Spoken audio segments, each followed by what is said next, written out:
A plan to move low-income residents out of a downtown Tri-Cities high-rise is about to enter into an important new phase.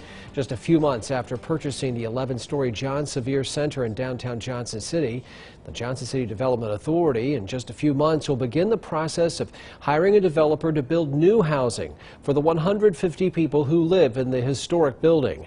After that, the John Sevier will be renovated into high-end retail, business and residential space, possibly even a hotel. Kaylin Cluck has an update on the timeline for a project some think could be a critical move for a downtown revival. The Johnson City Development Authority hopes to hire a developer to build new housing within the next 3 to 4 months. It's the first step in a process that's been talked about for years, and it could take up to 5 years to complete. The whole goal for us is the revitalization of this property.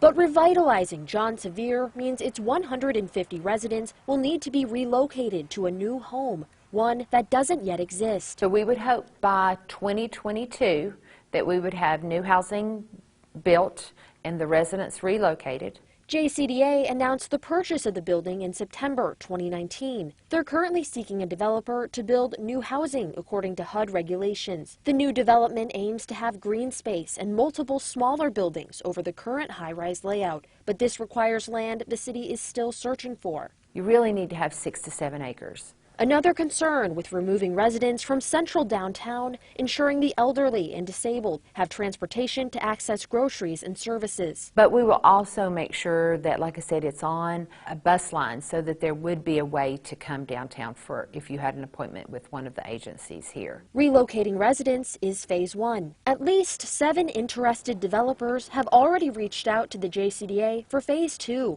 restoring the original glamour of the historic building. This could include retail on the bottom floor, with high-end condos and a boutique hotel above. It is not going to be an inexpensive project. The property value is going to increase just immensely once it's done, but you know, on any estimate we're talking $10 to $13 million project. The reopening of the John Sevier as a high-end space may be 5 years down the line, but the JCDA believes preserving this piece of Johnson City history is worth the time and effort. And it could be something that every member of our city is proud of.